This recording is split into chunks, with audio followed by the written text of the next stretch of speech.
Welcome to Cybercast, decoding today's cyber issues. I'm your host, Kate Macri. Joining me today is Tania Wilkes, Deputy Commander for DISA Central Field Command, in her first ever podcast interview. In our conversation today, Tania is going to discuss how DISA Central Field Command is securing IT to get ready for JADC2. 5G holds a lot of promise for CENTCOM, but the abundance of security vulnerabilities in popular 5G hardware from Chinese telecom companies like Huawei and ZTE make implementation challenging. Tania is going to discuss how she's mitigating these risks and how she's implementing zero trust measures so CENTCOM can quickly and securely share data and information with other combatant commands for JADC2. She's also going to talk about how the COVID-19 pandemic changed attitudes around cybersecurity and whether hardware or software provide bigger cyber threats to IT. Thank you so much for coming on Cybercast. Okay, thank you for inviting me. Looking forward to providing you information, providing the audience just a picture of what we do in DISA Central to support CENTCOM. Absolutely. So to start off our conversation today, I would love to hear about some of the top cyber challenges facing the DoD information network in the CENTCOM region and how you're working to address these challenges. That's a great question. The CENTCOM AOR, as you know, is in the Middle East, right? Encompasses the Middle East countries as well as Israel. And our three major challenges today that we're facing, the first of which is a significant increase from our adversaries from China, Russia, and Iran. And you think, why China and Russia? You're doing the Middle East. Well, we're in a crossroads between those countries, right? A lot of information and oil and other assets in that AOR that are of interest to our adversaries. And so they're attacking our defense industrial base and our critical infrastructure.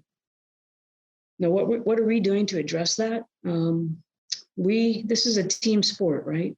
So we work closely with U.S. Cyber Command, with our DISA headquarters and our other DISA field offices to take a look at the threats, gathering the intelligence to drive in clear hardening priorities for our maneuver forces to go out and gather additional intelligence and to address those threats.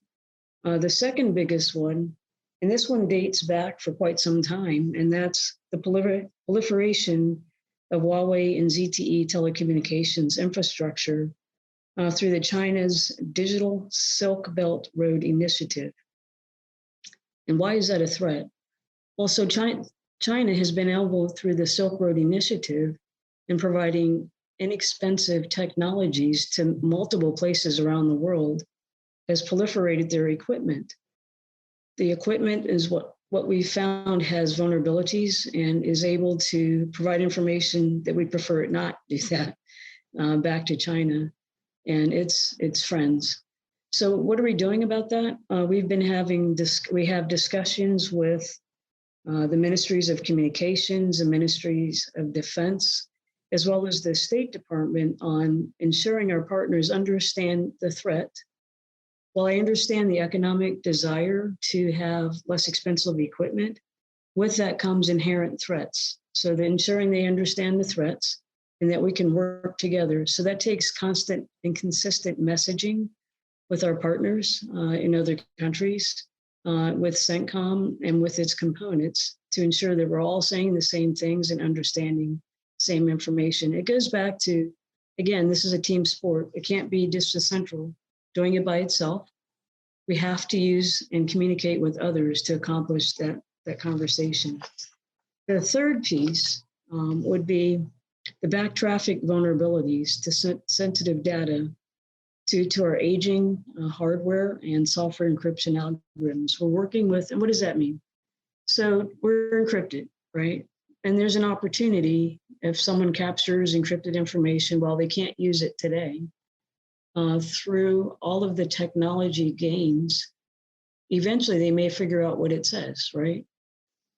So we're working with NSA and others to modernize our infrastructure and encryption capabilities to mitigate the potential of that particular compromise.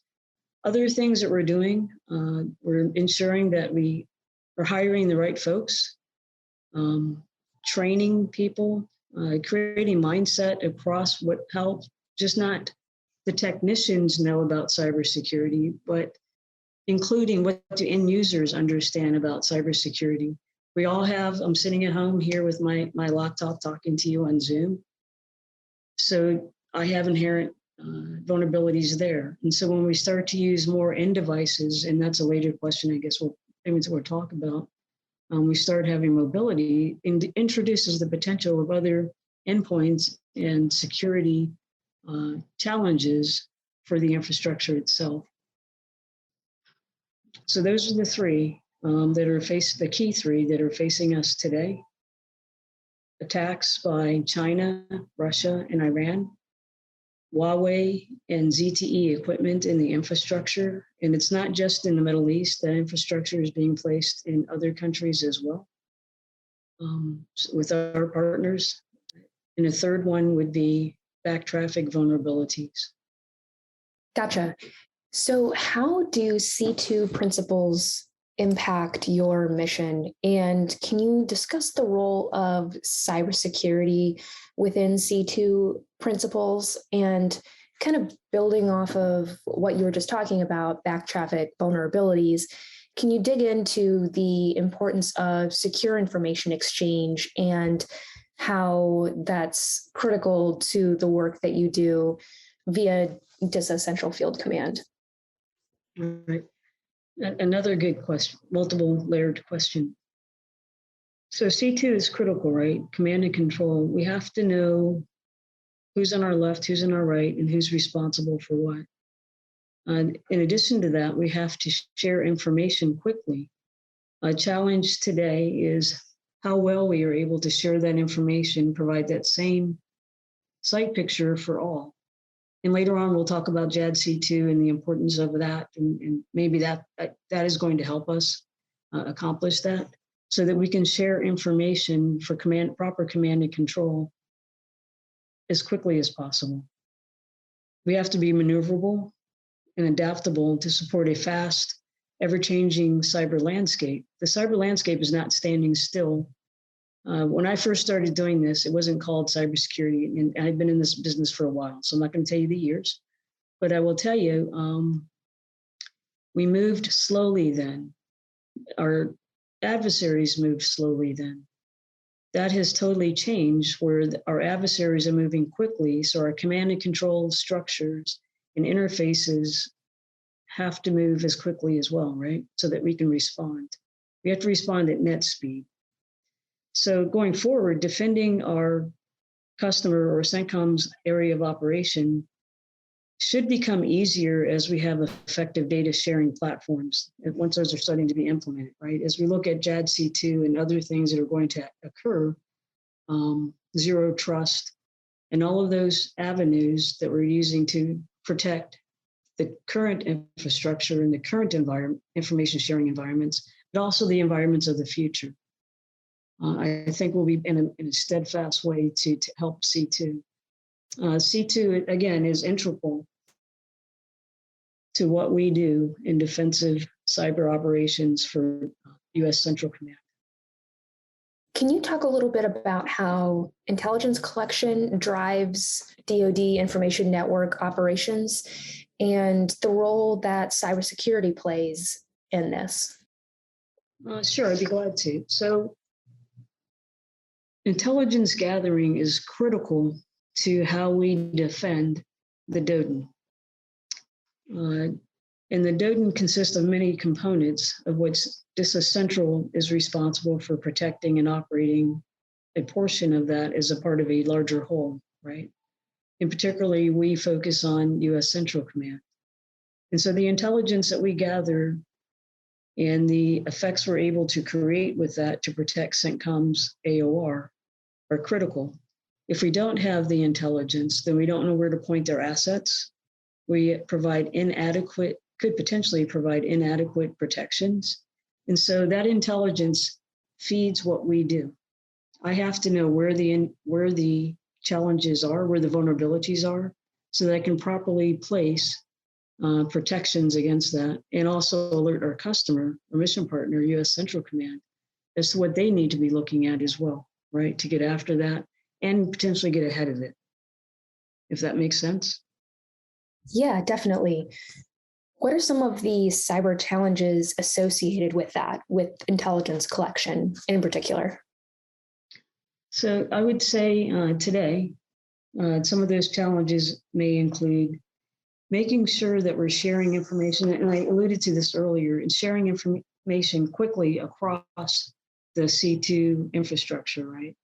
Getting information or usable intelligence across all of the entities.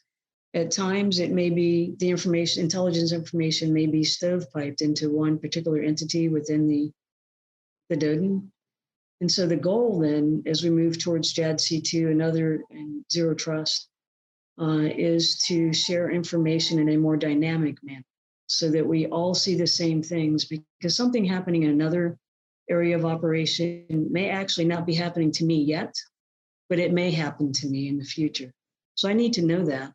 Or it may be happening, but I don't necessarily understand what's happening, but somebody else has already figured it out, right? So I want to make sure that I can see and understand quickly so that I can correlate what's going on in my location to what may have happened in another location, and vice versa. Once I have information, I need to share that intelligence and information globally so that others can be prepared to take a look at their AORs, their piece of the world, and see what's going on there. Does that make sense? Yeah, definitely. You mentioned Zero Trust. Is that something that you guys are pursuing right now? We as an agency are, the Department of Defense is. We are right now more in a support and learning role, and we're anxiously awaiting for it to happen. We do provide, here's what we think that means in our particular part of the world, and then we have to also prepare ourselves with training, ensuring that folks understand what that's going to mean. It's going to be a mindset change, right? We're not going to think about security as we did before. Zero trust or security in the past was we don't trust everybody, but we trusted a lot more. In Zero Trust, we're going in with the proposition that I don't trust anyone, right? And you have to prove to me who you are and that you need to get the information that you're given. And we're going to do that continuously. So it assumes Zero Trust as it states. So I believe, and I know that that's going to help us in the future, hopefully in the near future, as we move into cloud-based computing more wholeheartedly. So you mentioned being able to share information quickly across, other services and DoD components so that you can act on that information. And I feel like this is kind of part of the point of JADC2. Mm-hmm. Can you discuss what CENTCOM's role is going to be in JADC2 from your perspective, and the importance of cybersecurity and maybe even a zero trust approach to cybersecurity from this perspective? I can discuss from DISA Central Field Command's perspective, but I'm not prepared right now to talk about CENTCOM's perspective. We can get that back to you. Sure. Yeah, no worries. Okay. So as I stated earlier, we as a field command, part of DISA, part of the bigger whole of DISA, will enable JADC2 and the CENTCOM AOR as a supporting role. We're also looking at enabling joint warfighting cloud capabilities. That's a distributed cloud computing infrastructure and associated data centers. Clear for us, there may be something overseas, not just here in the United States. So we have to incorporate, what does that look like for us and how do we protect that? That's coming up here in this fall, actually, for us to take a closer look at that. Zero trust, as I've said earlier, it's an entirely new paradigm for traditional cybersecurity activities. and processes. So it's going to be a mindset change for the community, right? And for the user-based community. We always assume in zero trust, we will assume that there's a breach. We'll deny all by default and authenticate every transaction through the use of the user and the endpoint devices. Now, the hope would be we don't slow down our ability to command and control by doing all of that. So it's important as we develop the strategy, or as the strategy and implementation of JADC2 happens, that we're able to maintain flexibility for commanders on the ground, right? For them to do things at the speed of light that they need to do, to make decisions with clear information, to act quickly. And we'll need that same ability to protect the networks and the information traversing those networks and the information in the cloud, to give us that flexibility and agility to act as quickly as possible. So zero trust is a large step for us to help us get there, right? So DISA Central will be working with DISA headquarters again to describe what does that mean in our part of the world, and then how do we implement that, help CENTCOM implement that in their part of the world, right? Each area of operations is different and has different requirements, but many requirements are the same. So how do we enable what they need to accomplish, CENTCOM needs to accomplish to meet their mission in the CENTCOM AOR? Sure. So I want to change gears a little bit because I'm interested in hearing about what some of the cyber challenges surrounding satellite communication are and how this impacts Central Field Command's mission and its ability to provide secure contributions to JADC2. Another good question. So satellite communications is critical to any of the AORs, but in particular to CENTCOM's AOR, to move information around the battlefield where there isn't a land. If we lose terrestrial connectivity, satellite communications is the next thing, right? So we need to ensure that it's secure. In the past, again, this is going a little ways back, cybersecurity maybe wasn't the first thought for satellite communications. It is now the forethought for satellite communications, because we already know that we have a latency issue, right? We already know the tyranny of distance of satellite communications, going up to space and coming back down, creates some latency within the communications. What we have done and ensured that we do is secure the endpoints where the communications is coming down. The more we use commercial satellite communications, we have to then now work with those vendors to ensure they understand the vulnerabilities that could potentially occur depending on the type of equipment they have, helping them to understand zero trust architecture and what that means to them as they are implementing that, and how that can help us as a team work together to secure communications. DISA Central manages Earth terminal endpoints for the central region. And so it's important for us to ensure not only that the satellite piece is secure, but also the hardware is properly updated, that we're properly encrypted, that we continuously monitor ingress and egress points to look for anomalous traffic, right? That we have secure methods for least privilege on the equipment that's in our Earth stations. So that's our part in that, to make sure that we can secure to the best of our ability the hardware and the software. Another vulnerability, which other Earth terminals are a physical target, right? If an adversary would so choose to, in a large scale war or however that might occur, actually physically attack one of those sites with a missile.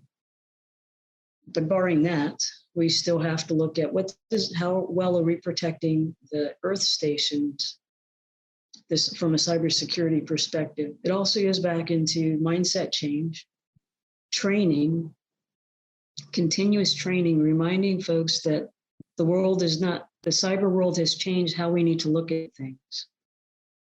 It has given cybersecurity or cyber attacks have given many more folks the ability to attack our systems, as well as our nation state actors that I mentioned earlier, China, Russia, and Iran. Would you say that hardware or software is the most vulnerable or a higher priority in terms of cybersecurity? Or are they pretty much equal in terms of the kinds of vulnerabilities you're seeing or the kinds of risks that you're looking to avoid? I would say that they are equal. And the reason I say that is some of the hardware is made in places we'd prefer it not be made, right? That doesn't necessarily belong to us. So that piece of it we have to watch. And on that hardware, it contains software that we're looking at. So we have to continuously patch things. So for us, ensuring that our hardware stays up to date and that we're updating it as quickly as we can, which makes challenging to do that, but updating our hardware as quickly as we can, and also ensuring that our software is developed in such a way that we can protect it.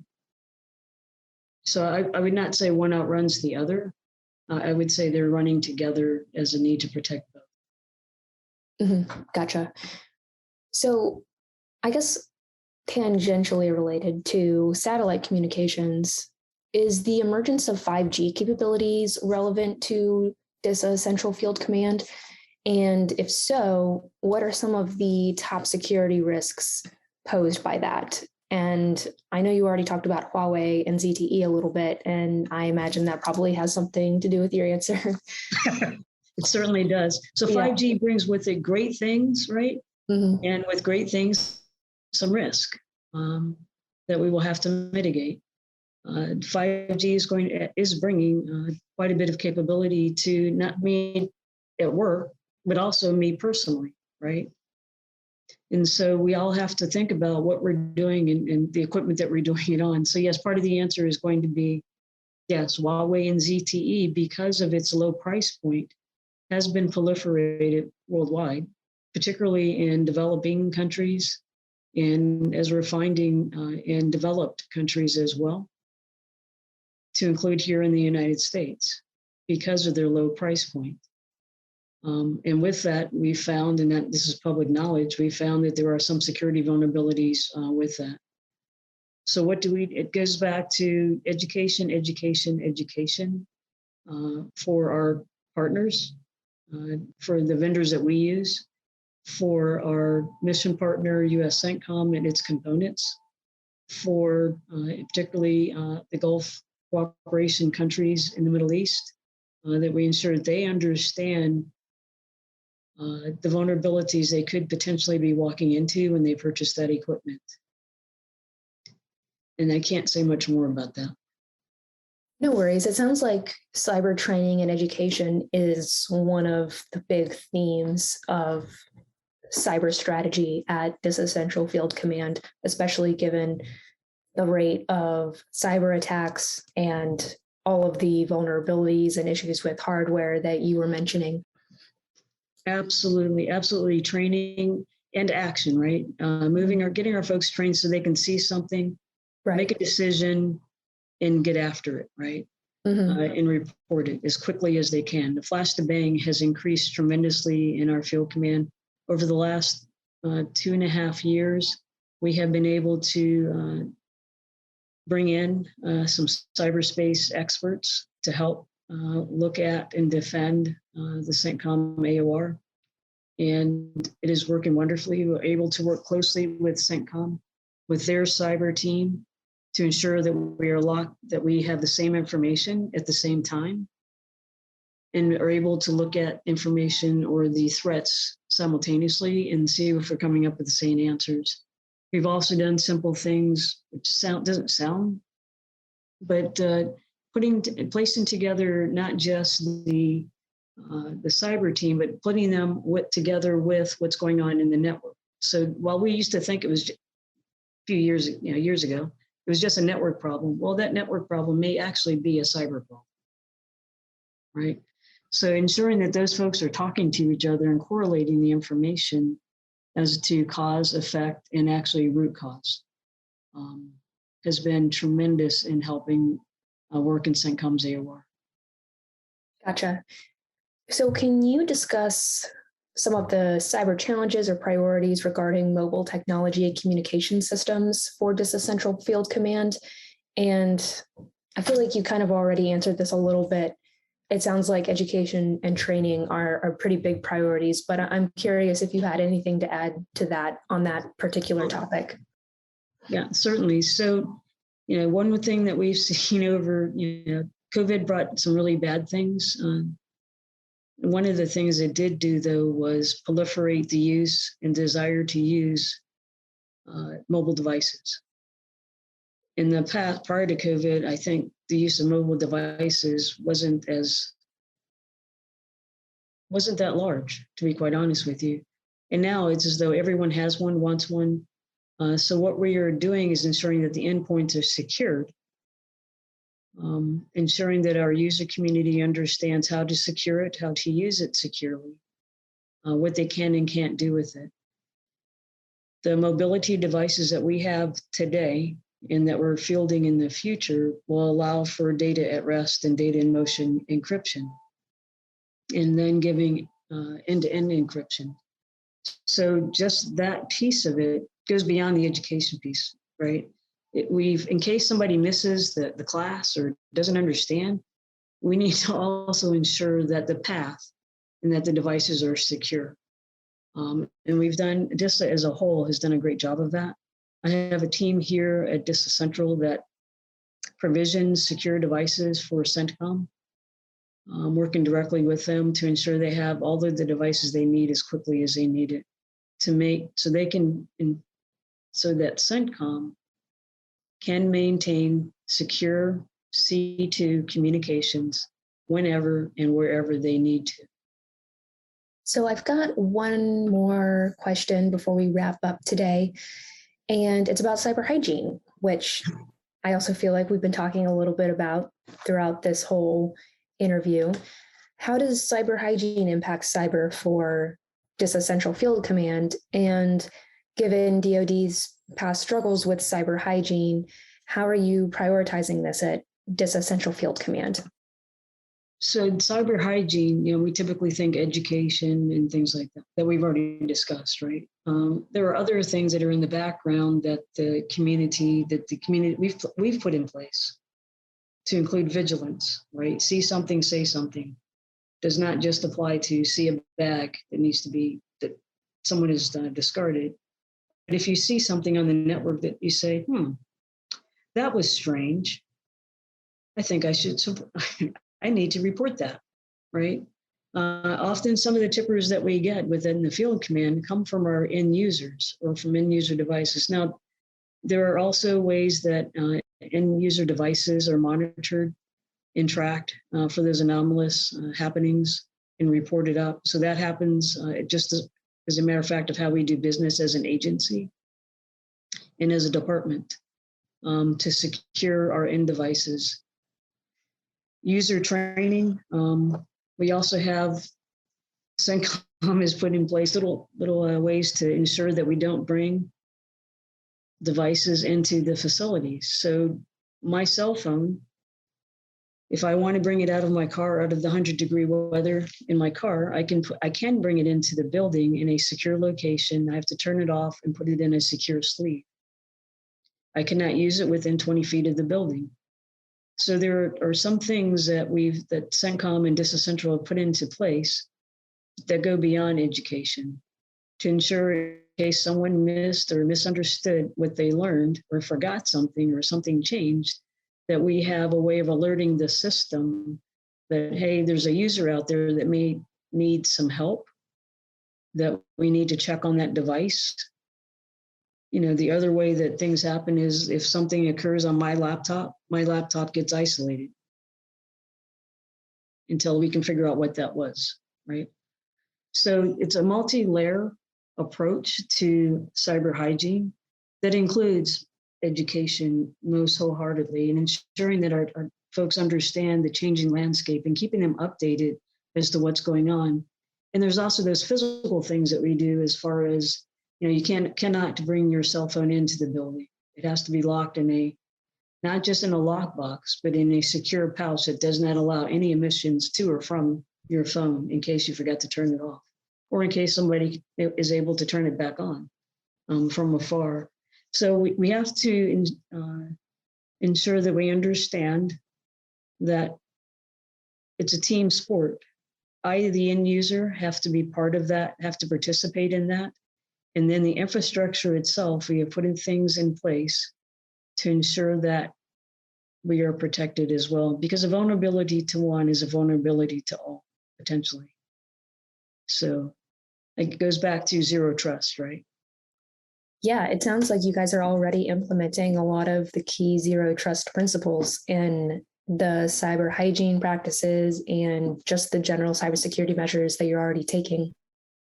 Correct. And when I first started doing this a little while back, cybersecurity was an afterthought, or security was an afterthought. Now it's a forethought, right? We used to bolt security onto things. Now it's built into things. It's built into what we do, how we think, and how we discuss things, and how we do C2. And I think that's a large stride that will go forth in JADC2 to ensure that we can share information as quickly as possible in a secure manner.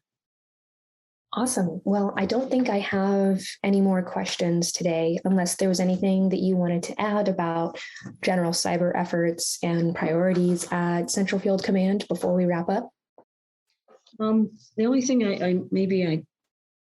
that I probably should add is we are a learning and growing organization in cybersecurity as well as in other things. And as we continue we in DISA Central Command, as well as DISA, as we continue to look at how best to support our combatant command and enable his missions in the area of operation in Southwest Asia, we learn, right? And we're learning to get ahead of it. What we used to think wasn't a problem, we now assume is a problem. And we take a look at it and then we rule it out. Okay, that wasn't really a problem. That really was a fiber cut. Well, how many times do we have the same fiber? If we keep having the same alleged cut, is that now really a cyber problem? Or was it a cyber problem before? So the way we look at things is evolving. And that a lot of that is based on zero trust. And again, we'll go back to changing the mindset of folks that assume we're being attacked. And if we're not, that's good. Great. Well, thank you so much for your time today, Tania. I really appreciate it. Cyber training and education is a huge theme at DISA. Cyber leaders have realized that you can't avoid all cyber vulnerabilities and risks. So sometimes all it takes is cyber awareness and good cyber hygiene to catch that threat before it compromises your network. As Tania said, cybersecurity used to be an afterthought for DISA Central Field Command. Now it's a forethought, and that will help all of DoD get to JADC2. For more interviews like this one and thought leadership from federal cyber leaders, subscribe to and follow Cybercast, and visit our website at governmentciomedia.com. I'm your host, Kate Macri. Thank you for listening. Cybercast, along with GovCast and HealthCast, is a production of GovCIO Media and Research. For more podcasts and to check out the other shows, head to govciomedia.com. Watch out for new episodes released every Tuesday and Wednesday across our shows. You can follow all of them in your favorite podcast platform, and if you like what you heard, make sure to let us know by leaving a review. And if you have any topics you think we should look into, contact us at newsletter@gcio.com.